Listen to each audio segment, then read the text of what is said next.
Hello everyone, welcome again to the People's Channel. Now, let's all ask ourselves a question.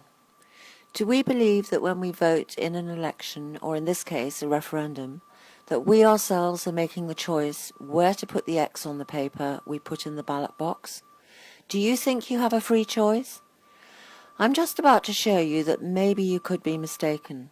I'm just about to show you that your choice is one that, had you understood and known all the facts, you might have made differently.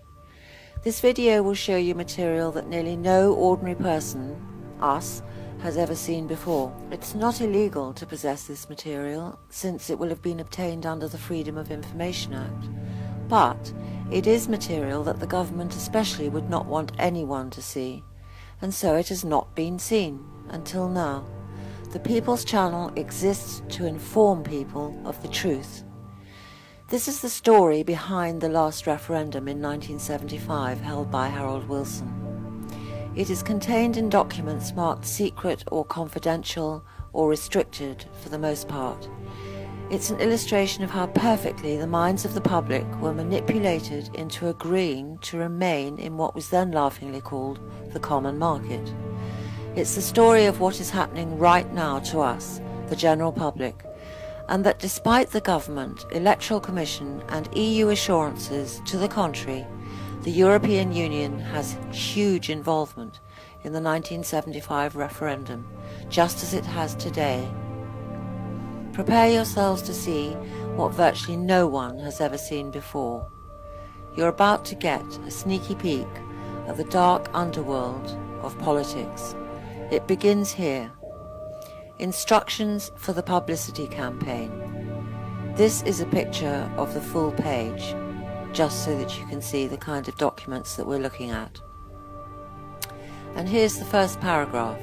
The message. The message should be coherent and simple. Repetition is essential. Any trained marketing person knows that repetition is one of the most important keys to success. If people hear the same thing often enough, they will begin to believe it. I won't go into the psychology of this, it just takes too long, but repetition of the same message over and over again is a form of brainwashing. Did you notice the endless repetition of certain phrases in the last election campaign? We want to go from a low-wage, high-tax, high-welfare society to a high-wage, low-tax, low-welfare society. I don't know about you, but I got to the point where this endless mantra, parroted by all the conservatives on every possible media outlet, just made me want to scream. However, how many people do you think ended up believing that this was the only way to the security of a healthy economy? I saw loads of posts on Facebook from people I would never have imagined, talking about the scroungers and parasites who are on benefits. Tell that to the steel workers and coal miners who so recently lost lifetime jobs, skilled workers who, as one paper reported, are now being sanctioned by the Department of Work and Pensions for not being too keen to go and take a job at McDonald's. Now let's getting back to the documents for the preparations. This is the first opening sequence to the whole report about this. So, Approach to Europe 1970-71. The information campaign in Britain from late 1961 to July 1971 and beyond in support of our application for EEC membership differed from any other recent government-inspired publicity operation in its length and the high and sustained level of ministerial involvement and control over it. The latter was justified, the battle was won. But as in military sphere, it may turn out to be just the first of a several concerned with our interests in the EEC. This in itself is sufficient justification for placing on record the outline of the campaign. So, interestingly, they do see this as a battle. Well, this time, with the help of social media, so do we. Only this time, it's not just another battle. The way we decide to vote in this coming referendum will decide the fate of this country forever. Once in, it will be impossible to get out. The following paragraph, as you will see, states clearly how the involvement of the European Union was formed. Formation of the European Communities Information Unit, ECIU. When towards the end of 1969 there were moves to resume negotiations between Britain and the Six, it became clear that there was a need for formal arrangements within the Foreign and Commonwealth Office to ensure that our supporting information effort was as effective as possible. The ECIU was established to concert, i.e. formulate, the strategy of overseas information work in support of our application, and to study hostile propaganda and advise on the means of countering it. The unit was asked to keep in touch, where appropriate, with various non-governmental bodies in Britain, and the unit was represented on a Whitehall committee. So, the European Communities Information Unit was represented in the heart of our government on a Whitehall committee, no less. Can't get much more involved than that. Let's just see how extensive that involvement was. Mr. S.A. Budd was detailed to work closely with and to assist the European movement and to advise on the handling of the media. IRD, which stands for Information Research Department, at the same time set up a special editorial/research section to work closely with ECIU. The IRD/ECIU cooperation produced the basic material on which most of the subsequent productions were based: booklets, talking points, speeches, notes, etc. Thus, throughout the winter of 1970 to 71, all the infrastructure was laid down, the preparatory work initiated, and the ground prepared by the European movement in consultation with FCO. FCO, remember, is the Foreign Commonwealth Office departments. The European movement used this time to strengthen its own organisation by the appointment of regional officers and to raise money from industry for use in the summer of 1971. This preparatory work ensured that the government's open campaign was launched and carried out so effectively between July and October 1971. The poor, unsuspecting public. Strike one. I suppose nobody would have realised that the European Union had been heavily inserted into the government campaign to provide scripts, research, strategies for countering negative information, and much, much more. We must have fondly imagined all our information was coming from our own government. Let's continue and see what else the European Communities Information Unit got up to. A network of 150 experienced speakers was established, and by the beginning of 1971, the European movement was supplying up to 80 speakers per month in London alone. An extensive programme was developing in the provinces. Major events included women's conferences attended by 5,000 delegates, trade union conferences and conferences for industrialists. Seminars and briefing conferences for European movement speakers were held throughout the country. Note that briefing was held for all European movement speakers. In other words, they were told what to say. The media.